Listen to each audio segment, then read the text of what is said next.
Hello दोस्तों, good afternoon to you all. Hope you are all safe. Stay at home.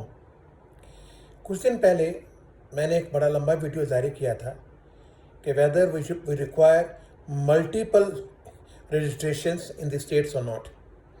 उस video में हमने conclude किया था through various advance rulings as per law कि अगर कुछ हालात हम मैनेज कर सकते हैं तो एक ही नंबर से, एक ही स्टेट से हम काफ़ी स्टेट्स में काम कर सकते हैं बिना किसी प्रॉब्लम के, bye operation of section 22 of CGST act chapter 5. वो वीडियो इतना मशहूर हुआ, इतने लोगों ने सवाल पूछे कि I was very happy. At least these videos in the lockdown period are raising debates on issues that are controversial, where opinions differ, where interpretations differ.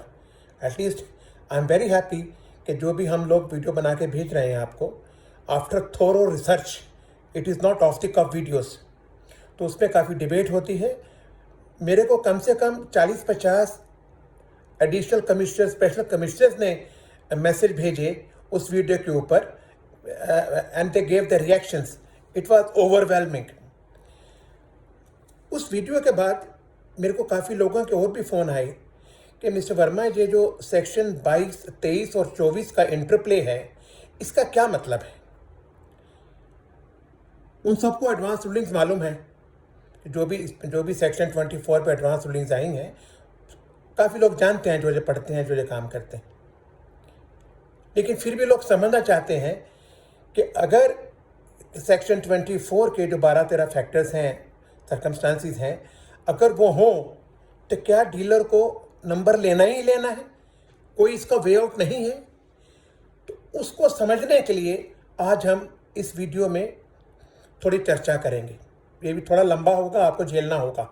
अगर हमें समझना है या आपने मुझे कोई रिएक्शन देना है तो मेरे को अपनी प्रपोजिशन रखनी होगी. सबसे पहले हमें ये देखना है कि there is an independent chapter 5 of CGST Act that deals with registration. Section 22 starts with very omnipotent words. Every supplier. The words are every supplier. That is, कोई भी सप्लाई आप करते हैं जो टैक्सेबल है, तो उस स्टेट में आपको रजिस्टर करना है जहाँ से आप टैक्सेबल सप्लाई करते हैं, चाहे वो गुड्स हों, सर्विसेज हों या दोनों हों. तो this is the main objective of chapter 5. जो मेन बिगिनिंग सेक्शन है, that uses the word every supplier.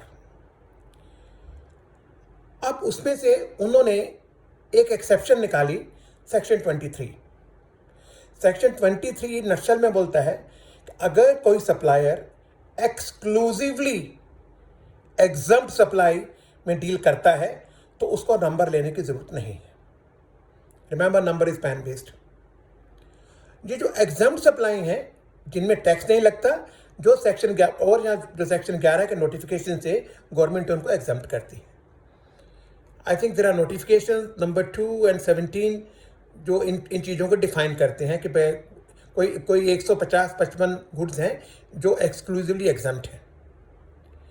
उसके बाद आता है सेक्शन 24. सेक्शन 24 शुरू होता है नॉन ऑब्स्टिनेट क्लॉज से. It says notwithstanding anything contained in section 22, section 23 is not referred in section 24. उसके रीजन है, उसको रेफरेंस की जरूरत भी नहीं थी. जब हम नॉन ऑब्स्टिनेट क्लॉज को डील करते हैं, इसका मतलब ये है कि जो सेक्शन 22 में लिखा गया वो लागू नहीं होगा अगर जो फैक्टर्स, जो सर्कमस्टांसिस, जो हालात सेक्शन 24 में लिखे गए हैं, अगर वो प्रिवेल करते हैं. तो साधारण भाषा में क्या मतलब हुआ कि अगर सेक्शन 22 में अगर आप एवरी सप्लायर, कोई अगर टैक्सेबल सप्लाई करता है गुड्स की, ओनली टैक्सेबल, ये बहुत ज़रूरी है समझना. सेक्शन 22 कहता है टैक्सेबल सप्लाईज और गुड्स और services post up to 40 lakh और 20 लाख गुड्स और सर्विसेज में उसको रजिस्टर करवाना है. लेकिन सेक्शन 24 सेक्शन 22 को ओवररूल करता है, बोलता है कि अगर सेक्शन 24 में जो 12 हालात लिखे गए हैं, अगर आप उनमें डील करते हैं तो आपको रजिस्ट्रेशन लेना है, चाहे आपकी टर्नओवर 100 रुपया भी क्यों ना हो. That is the function of non-obstinate clause that operates in section 24 and that overpowers section 22. अब इन दोनों सेक्शनों का क्या मतलब हुआ? इन सेक्शनों का मतलब ये हुआ, सेक्शन 22 में लॉ मेकर्स ने आपको एक बेनिफिट दिया कि भी अगर आप दिल्ली से टैक्सेबल सप्लाई गुड्स की करते हैं, सर्विसेज करते हैं 40 लाख और 20 लाख आज के टाइम पर, तो आपको नंबर नहीं लेना। लेकिन उन्होंने साथ में ये भी कहा, ये this is not unconditional right, it is not your fundamental right, this right is subject to section 24। तो 24 में उन्होंने क्या क्या लिखा कि अगर आप इंटरेस्ट सप्लाई करते हैं जो टैक्सेबल हो, गुड सर्विसेज बोथ, आप याद करिए section 7 central sales tax act, अगर हमारा दिल्ली वैट में या दिल्ली सेल्स टैक्स एक्ट में कोई भी टैक्सेबल क्वांटम ना हो फॉर टेकिंग रजिस्ट्रेशन, लेकिन अगर आप सेक्शन 3 में CST एक्ट में अगर कोई इंटरेस्ट सप्लाई करते थे, चाहे वो 100 रुपये की क्यों ना हो, तो वो टैक्सेबल क्वांटम खत्म हो जाता था, तो आपको नंबर लेना था, कंपलसरी था। इसलिए सेक्शन 24 में उन्होंने लिखा कि अगर ये हालात कहीं एग्जिस्ट करते हैं आपके केस में, तो आपको नंबर लेना है, कंपल्सरी रजिस्ट्रेशन करवाना है अगर आप इंटरस्टेट सप्लाई करते हैं ऑफ गुड्स और सर्विसेज बोथ जो टैक्सेबल हैं। दूसरा उन्होंने क्या कहा? दूसरा उन्होंने कहा casual taxable person. Remember, casual taxable person की डेफिनेशन सेक्शन 2 सबसेक्शन 20 में है। कौन है कैजुअल टैक्सेबल पर्सन? ये वो लोग हैं जो आपके यहाँ आके कोई कैजुअल सप्लाई करते हैं but in the course of business and who do not have any fixed establishment in the state in which they operate. उसके सारे 90 दिन टैक्स देना है, उस पर हम नहीं जाएंगे। अब उनको रजिस्ट्रेशन लेना है। अब सपोजिंग आप उनको बोलो कोई बॉम्बे से दिल्ली में आए और वो धंधा करे, उनको बोलो नंबर लेने की जरूरत नहीं है क्योंकि अब 40 लाख से नीचे का काम है आपका। It will defeat the whole purpose of GST Act. After all, the purpose of GST Act is to collect revenue. GST Act does not do any charitable work. तो कैजुअल टैक्सेबल पर्सन का भी logic है कि उसको registration लेना होगा। तो तीसरा इशू ने बोला reverse charge. Reverse charge section 9(3) जो नोटिफाइड सर्विसेज है, 9(4) अगर आप अनरजिस्टर्ड गुड्स से खरीदते हैं। Similarly section 5(3), section 5(4) IGST act में सिमिलर प्रोविजन है। रिवर्स चार्ज का क्या मतलब है? रिवर्स चार्ज में किसी तरह का कोई डाउट नहीं है। रिवर्स चार्ज को डिफाइन किया है section 2 within bracket 98 CGST act. वो कहते हैं कि जो रिवर्स चार्ज की जो सप्लाईज हैं, अगर वो एग्जम्प्ट नहीं है तो टैक्स लगता है। वो सप्लाई टैक्सेबल होनी चाहिए, अगर एग्जाम्प्ट है तो उस पर RCM नहीं लगता है। तो रिवर्स चार्ज कहते हैं कि जो रिसिपिएंट है, जिसको वो सर्विस दी जा रही है या जिसको वो गुड्स बेचे जा रहे हैं, जो रिवर्स चार्ज में है, काफ़ी टेक्सटाइल गुड्स रिवर्स चार्ज में है, तो वो कहते हैं कि जो रिसिपिएंट जो टैक्स देगा वो ऐसे देगा जैसे वो सप्लायर हो, as if he is liable to pay tax as if he was the supplier of the services और दोज गुड्स। अब लॉ क्या कहता है? इसमें डीम्ड वर्ड नहीं है। मेरे दोस्त राजेश जैन ने एक बार हमारे से डिस्कशन में पूछा था कि जी डीम्ड वर्ड यूज किया गया। नो, डीम्ड वर्ड वहाँ नहीं है, सप्लायर है। और उसमें उन्होंने आगे लिखा कि जो भी इस एक्ट के प्रोविजंस हैं वो सारे आपको लागू होंगे। सो क्या मतलब हुआ? Again you come to section 7 CST act read with section 3 of DST act और सेक्शन 3 ऑफ DVAT एक्ट। आपने एक सप्लाई की जिसमें आपने एज ए रिसिपिएंट टैक्स दिया, लेकिन लॉ कहता है this tax you are paying as if you were the supplier of the services और गुड्स। इसलिए उसने इस रिवर्स चार्ज की पेमेंट को टैक्स माना और इसको इनपुट टैक्स की डेफिनेशन में लाए, ताकि जो आपने टैक्स जमा किया उसका आपको इनपुट टैक्स क्रेडिट मिले। तो अगर ये रिवर्स चार्ज की सप्लाई आपके हाथों में टैक्सेबल हो गई as a supplier by the interpretation of law which is clear unambiguous, तो सेक्शन 23 आपको कैसा लागू होगा? सेक्शन 23 वर्ड यूज करता है exclusive, dealing in exclusively exempt goods और सर्विसेज और बोथ। आप इसके आगे इन्होंने एक चौथा लाए, नॉन रेजिडेंट टैक्सेबल पर्सन। अगर कोई बाहर से आके, इंडिया के बाहर से जाकर काम करता है और जिसका इंडिया में कोई फिक्स्ड एस्टेब्लिशमेंट नहीं है, उस पर आपको रिवर्स चार्ज देना है। अगर वो इंडिया में आके अरबों रुपए का धंधा करके, चाइनीज कंपनियां यहाँ के अरबों रुपए का धंधा कर जाएं बाहर से आकर, बिना किसी को बताए, बिना नंबर लिए हुए, तो क्या आप समझते हैं कि जीएसटी का एक्ट का ऑपरेशन होगा? The answer is no. They must take number, they must give account for. इसलिए ऐसी जो नॉन रेजिडेंट्स हैं उनके लिए टैक्सेबल क्वांटम अवेलेबल नहीं है, सेक्शन 22 की लिमिट्स अवेलेबल नहीं है, and which in my view is absolutely legal and justified, it is unquestionable. ये कभी नहीं हो सकता कि थाईलैंड से लोग आए, मलेशिया से आए, अमेरिका से आए, जहाँ सर्विस दें करोड़ों रुपए की, जहाँ कोई ईपीसी का धंधा करे और वो टैक्स दे, बिना टैक्स दे चले जाए। इसी तरह इनकम टैक्स में भी विदहोल्डिंग टैक्स है जो बहुत हाई रेट है। अगर आप किसी बाहर की पेमेंट करते हैं तो आपको विदहोल्डिंग टैक्स लगाना है। क्यों लगाना है?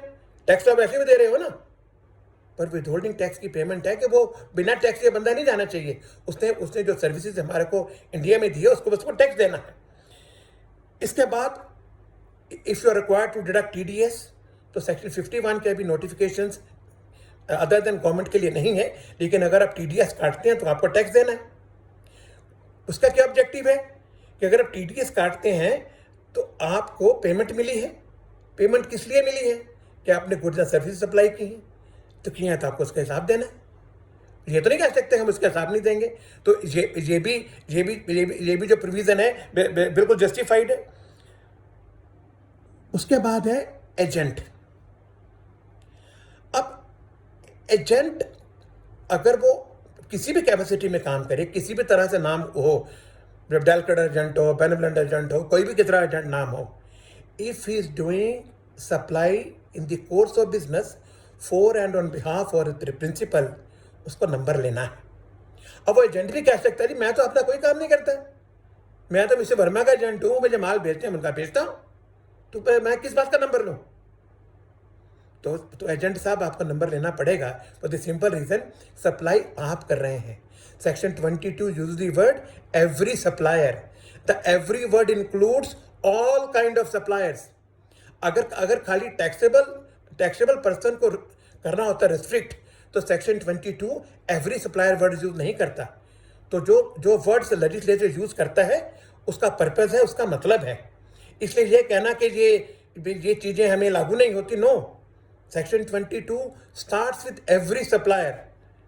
So the word every, it cannot mean only taxable person or a registered person. Every means every. उसके बाद आपका ई कॉमर्स का है, तब जानते हैं तो उसका सेक्शन 95 में गवर्नमेंट ने नोटिफिकेशन किया, उनको पावर है। उसके बाद इनपुट टैक्स सर्विस डिस्ट्रीब्यूटर है। अब ये भी कंसेप्ट है जो हमारे कंट्री में अभी इतनी नहीं लागू हुई, यूरोप में बहुत ज़्यादा है। वो कहते हैं इनपुट टैक्स सर्विस डिस्ट्रीब्यूटर जो नंबर लेता है, उसे सप्लायर ऑफ गुड्स और सर्विसेज दोनों हो सकता है, वो सिर्फ उन इनवाइसेस का जो वो सर्विसेज की आती हैं वो अपना उसको इनपुट टैक्स जो टैक्स से डिस्ट्रीब्यूट करता है, चाहे वो सेंट्रल हो, लोकल हो, आईजीएसटी हो, उसको नंबर लेना है। सिंपल रीजन कि वो इनपुट टैक्स ले रहा है और आगे बांट रहा है, उसको टैक्स इनवाइस उसके पास पहुंच रहे हैं, वो टैक्स इनवाइस किसी भी रैशनल बेसिस पे एज गिवन इन लॉ वो उसको डिस्ट्रीब्यूट करता है अपनी ब्रांचेस को, डिस्टिंक्ट पर्सन को, उनको वो डिस्ट्रीब्यूट करता है। तो उसको नंबर क्यों नहीं लेना चाहिए? उसके लिए 50 लाख का 40 लाख का इंतजार करना चाहिए? The answer is no. उसका भी इंतजार करने की हमें जरूरत नहीं है। सिमिलरली जो बाहर के लोग डाटा सप्लाई करते हैं to person other than registered person, मैं सुशील वर्मा, मैं रजिस्टर्ड नहीं हूँ जीएसटी में। अगर मैं कोई गाने डाउनलोड करता हूँ, फिल्में डाउनलोड करता हूँ, कोई नाटक डाउनलोड करता हूँ, दुनिया भर की आज बच्चे डाउनलोड डाटा करते हैं, अगर मैं उसके पैसे देता हूँ तो उनको नंबर क्यों नहीं लेना चाहिए? वो पैसे ले रहे हैं ना हमारे कंट्री में, they must pay tax. The counter argument could be कि टैक्स तो हमें लगेगा, तो लगना भी चाहिए, क्योंकि आप एक चीज खरीद रहे हैं, चाहे वो ऑनलाइन के ऊपर आपके पास आ रही है, तो आपको उस पर टैक्स देना है।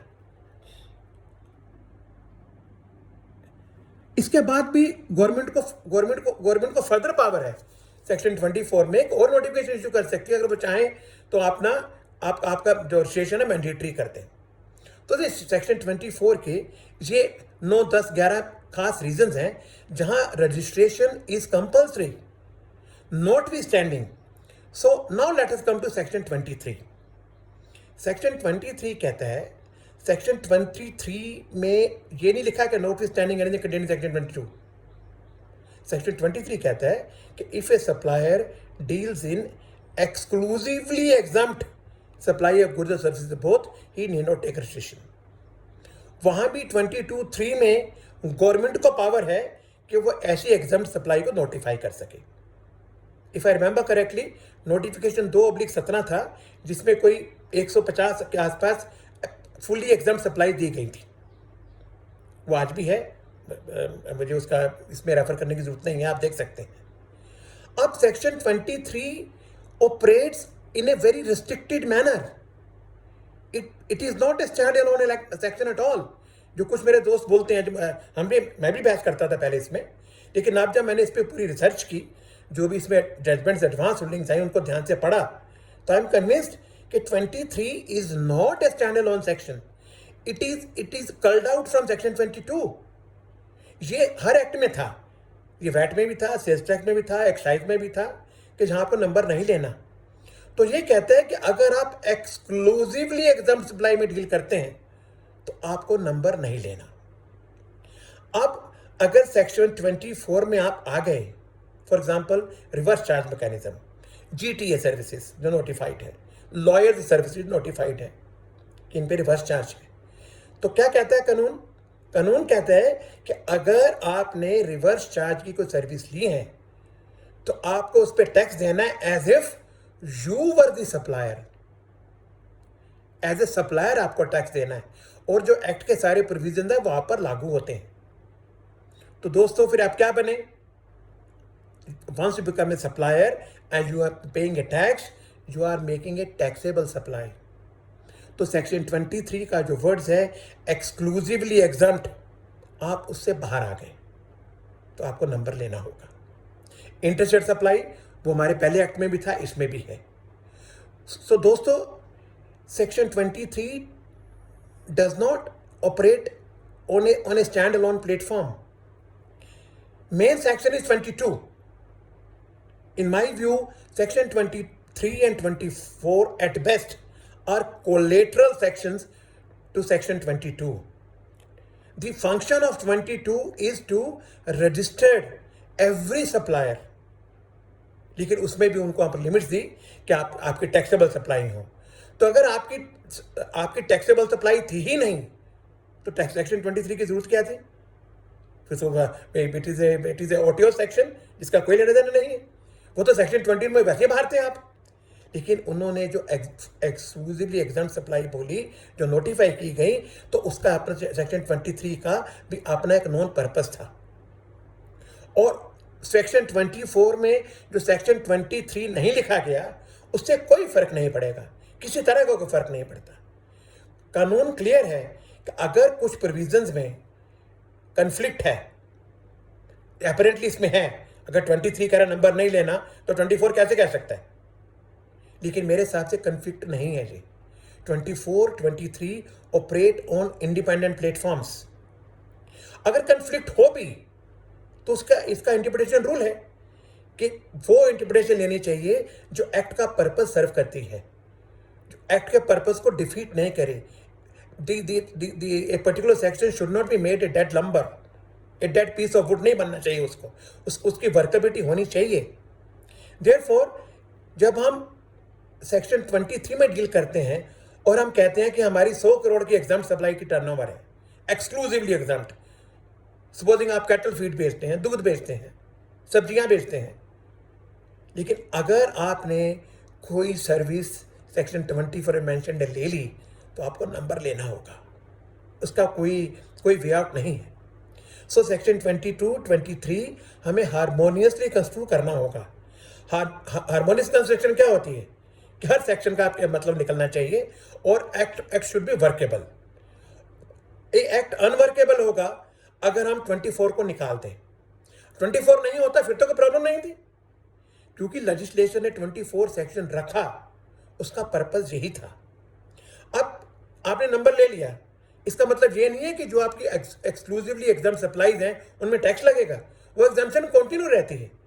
तो अगर आपकी 10 करोड़ की कोई दूध की सप्लाई थी और 50,000 रुपये आपने मिस्टर वर्मा को दिए रिवर्स चार्ज में, राइट, तो आपकी 10 करोड़ 50 लाख टर्नओवर हुई, आपको 50 करोड़ में रिवर्स चार्ज दे दिया तो आपकी लायबिलिटी नील है, 10 करोड़ पे टैक्स नहीं लग रहा आपको। हाँ, ये जो झंझट है नंबर लेने के और एक्ट के सारे प्रोविजन आपको लागू होंगे, वो आपको झेलने होंगे। एक और भी लॉजिक है, हमने सेल टैक्स की प्रैक्टिस में बहुत देखा है कि लोग दिखाते हैं ये फर्स्ट पॉइंट गुड्स हैं, करोड़ों रुपए की एग्जाम्पशन ले गए, ऐसे ही झूठ सर से बोल के। ऐसे ही जो आपकी एग्जाम सप्लाईज है उसका सर्टिफिकेट कौन देगा आपको? उसका सर्टिफिकेट तो कोई अथॉरिटी देगी ना आपको। सिंपली आप लिखें कि मैं जो फला फला दूध बेचता हूँ, कैटल फीड बेचता हूँ, सब्जियां बेचता हूँ, फ्रूट बेचता हूँ, इसका क्या मतलब है? उसमें भी बहुत सारी एक्सेप्शंस हैं। वो चीज़ें as a universally tax exempt नहीं है, उनकी भी पैक्ड फूड हो, ब्रांडेड फूड हो, उनमें भी झगड़े। तो इसलिए दोस्तों ये जो सेक्शन 22, 23, 24 का झगड़ा हम लोग डिस्प्यूट मानते हैं, मेरे हिसाब से कोई डिस्प्यूट नहीं है। इसमें 3 एडवांस रूलिंग्स आई हैं। सबसे अच्छी एडवांस रूल लिखी गई है वो है जालाराम फूड्स, महाराष्ट्र। दिल्ली की थी सोनकर पब्लिकेशन। वेस्ट बंगाल की बहुत अच्छी लिखी हुई रूलिंग है joint plant committee. Jalaram food में ये बिल्कुल यही था कि he was dealing in cattle feed. उसने लिख के दिया जी मैं और कोई काम नहीं करता एक्सेप्ट कि मैं जीटीए की सर्विस लेता हूं।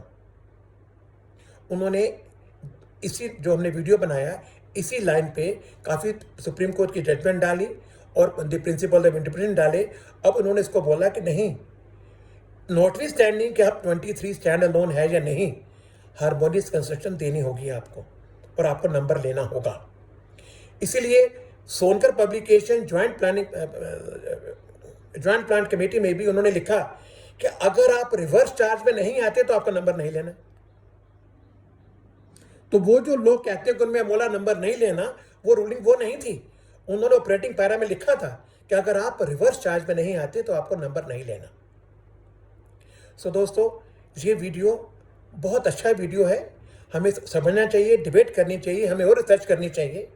मेरे एक बड़े से दोस्त हैं विनीत भाटिया, उनके साथ मतलब बहुत ही काबिल वकील हैं हमारे एनसीआर के विनीत भाटिया जी। उन्होंने एक हाईकोर्ट में रिट डाली थी लेकिन वो डीलर ने विड्रॉ कर ली। Somebody will test it in high court, लेकिन if you ask my view there is no way out, absolutely no way out. आपको नंबर लेना चाहिए। अगर आप नंबर नहीं लेंगे, अगर आपके कोई सर्वे होता है तो कॉन्सिक्वेंसेस ज़्यादा होंगे। तो अब ये कहना है कि मैं खाली दूध बेचता हूँ, सब्जियाँ बेचता हूँ, मैं वो 150 आइटमों में डील करता हूँ और मैं जीटीए में लेता हूँ, वकील भी। अब सपोजिंग एक डॉक्टर है, एक स्कूल है, एक चैरिटेबल इंस्टीट्यूट है, वो उनकी लेट अस से सारी एक्टिविटी एग्जाम्प्ट हैं। वो कोई कंटीन नहीं चलाते, कोई खाना नहीं देते, कोई किताबें नहीं बेचते, वो सिर्फ धर्म की बातें करते हैं, एजुकेशन की बातें करते हैं।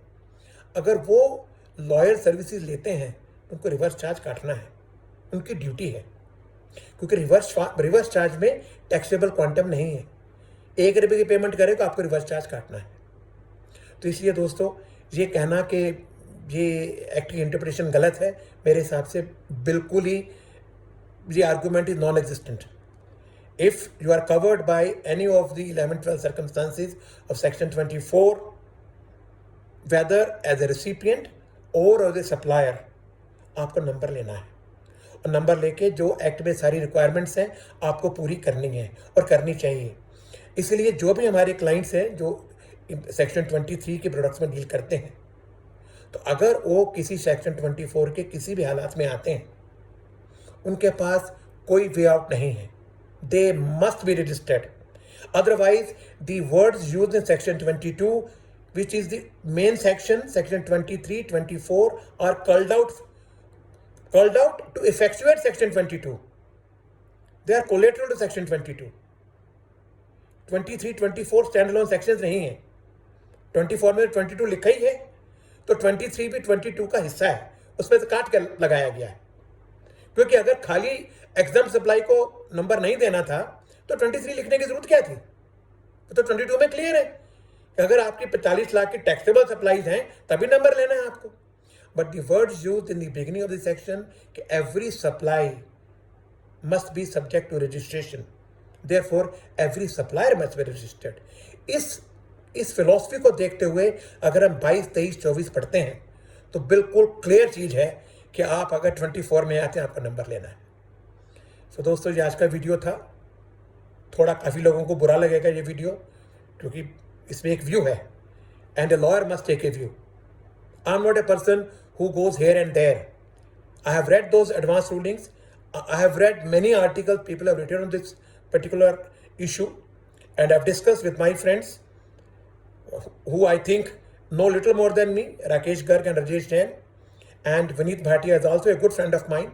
So we all have our views, but the majority view is that registration must be taken, notwithstanding the taxable quantum mentioned in section 22, if you fall in section 24 number 1, and registration must also be taken even if you fall in 23 for 99.99% of your turnover, but 0.001% turnover falls in section 24 in RCM or other categories. Number you have to take. There is no way out. Thank you, buddies. God bless. Next video will be a bomb. It will be on power to arrest, and we are working out on this to convey you guys in a simple term कि जो आने वाले period में जो arrest होने हैं, और बहुत होंगे इंडिया में, बता रहा हूँ आपको, सेक्शन 69 और सेक्शन 132 को एक्सटेंसिवली यूज करेगी गवर्नमेंट, कि उनको टैक्स नहीं आ रहा, लोग टैक्स दे नहीं रहे, चोरी करते हैं, वो गवर्नमेंट कहती है बहुत चोरी करते हैं। इसलिए wait for that video, it might take 4-5 days. Till then, enjoy this video. God bless you. Thank you.